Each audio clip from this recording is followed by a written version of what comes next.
The monsoon session of the parliament, the government's outreach to various parties in order to push through GST in this session. A very special discussion with two very special guests, Swaminathan Aiyar, consulting editor ET Now, as well as Derek O Brien, TMP MP. Both of them join us right now on the show. Gentlemen, both of you, thank you so much for taking the time out and being with us today. It's a very important day. Swami, let me start off with you. Your thoughts. Do you see this outreach and this meeting between BJP and the various parties bearing results? Well, certainly Modi wants to be seen reaching out to everybody in a conciliatory fashion. Whether it will work, I don't know. Within the Congress party, there have always been two voices. I have heard people like Sachin Pilot say, we have milked this issue for as far as we can. We are now only being seen as obstructionist. So blocking this any further is not going to get us any gain. There are others who said, the job of an opposition party is to oppose. After all, the BJP itself, when it was in opposition, the BJP was opposing GST. So why should we not oppose GST? It's our job, we'll get something out of it. And I think a third point of view which might be coming now is that after the latest Rajya Sabha elections, the Congress may come to the conclusion that by opposing this, it will not have enough votes to vote this down. If the BJP is able to get all the regional parties on board, it's going to go through anyway. So why suffer a defeat? Why not therefore with grace give in or come to some kind of compromise which leaves the Congress with a face-saving formula? Maybe these are the kinds of things being discussed. Derek, I want to get you in on the discussion as well. As the monsoon session kicks off today, how are you hopeful, or rather how hopeful are you of meaningful legislation coming by? See, this is not a football match or a basketball match where you're hopeful or not hopeful. This is the reality of legislation. So it's the government's responsibility to pass meaningful legislation. But this session will be more than just the passing or not passing of the GST, if that's what you're asking. There are other issues to be discussed. Primary issue which we are kicking off today, both inside Parliament and outside Parliament for us in Trinamool, will be price rise, because price rise has affected millions of people across the country. International crude prices are down compared to what they were, let's say, 16, 18 months ago, from 120 to about $50 a barrel. Look at the price of vegetables, look at the price of everything across the board, dal, vegetables, petrol, diesel, everything. So price rise is the big issue, but since you asked me about legislation, there's lots of legislation due, especially in the Rajya Sabha, with about 45 bills there, 11 in the Lok Sabha. But I know all of you, the newspapers, the business papers and the business channels like yours will be asking about GST. And well, the Trinamool Congress have been very consistent, and so have many of the parties in the middle on GST. But the Congress and the BJP, what they say depends on where they sit. For example, when BJP was in opposition, they were slowing down GST, and now that the Congress is in opposition, they are slowing down GST. So both the Congress and the BJP need to get their act together, leave the politics aside, and try and find a solution to GST and pass it this session. But Derek, the more important question is, can the BJP realistically pass the GST by stitching together all the non-Congress parties? See, I don't think Congress have to climb down at all, because Congress, in any case, at least if you look at the Bengal elections and so many other elections, they don't need to climb down. Can the Congress go any lower than what they are? I mean, what is this party up to? 2 months ago, they joined hands with the Communist Party of India, Marxist. The Communists and the Congress got together, the political realities that they got together, and you all saw what happened in Bengal.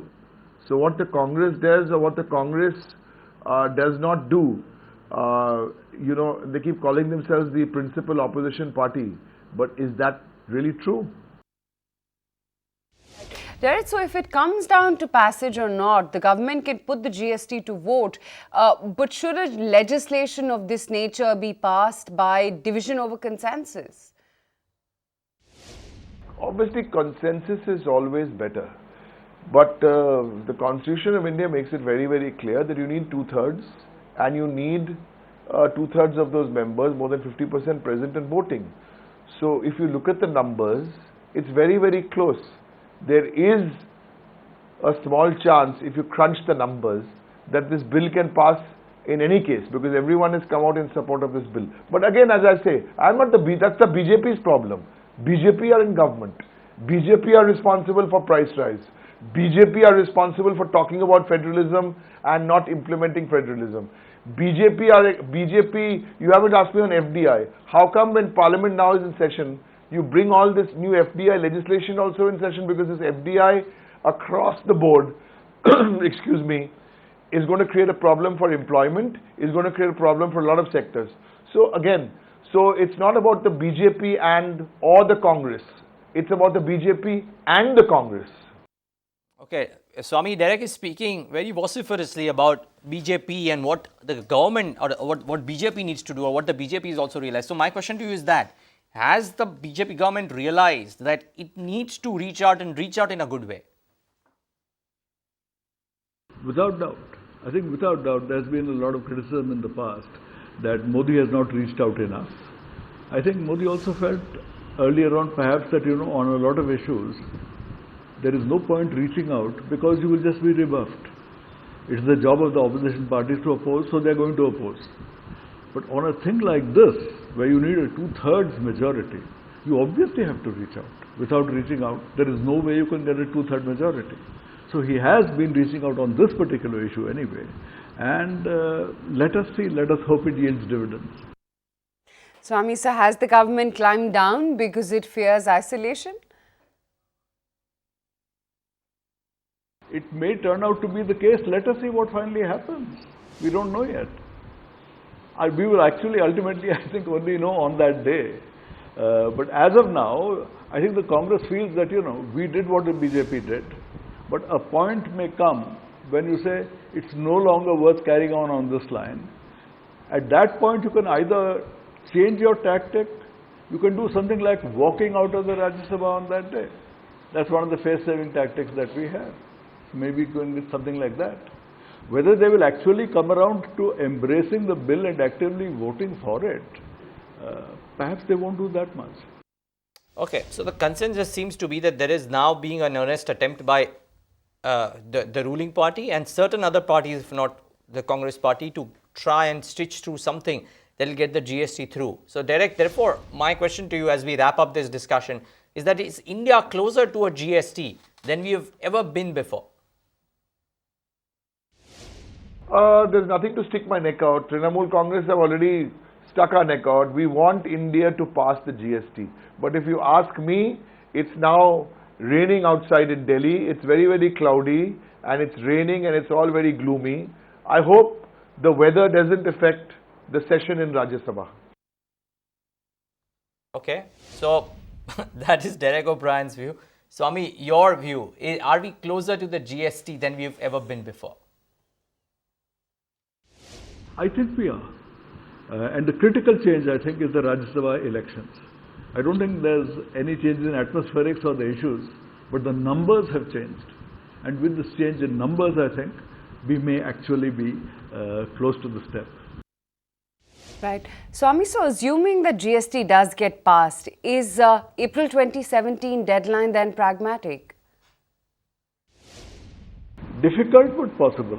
I mean, all various state governments will have to get together. They will also have to pass the necessary resolutions. I do not know how quickly they will do that. And the BJP certainly does not command 50% of the state government. So it will have to get lots of others on and put pressure on them to get it through.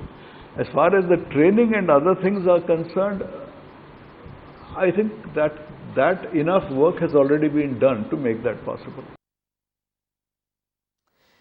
Okay, Swami, Derek O Brien, gentlemen, thank you so much for joining us and giving us your perspectives on this all crucial issue. Find us on Facebook at facebook.com/ETNow and don't forget to click the like button. You can also follow us on Twitter at ETNowLive. To stay updated with all our programming, hit the subscribe button on our YouTube channel by logging on to youtube.com/user/ETNow.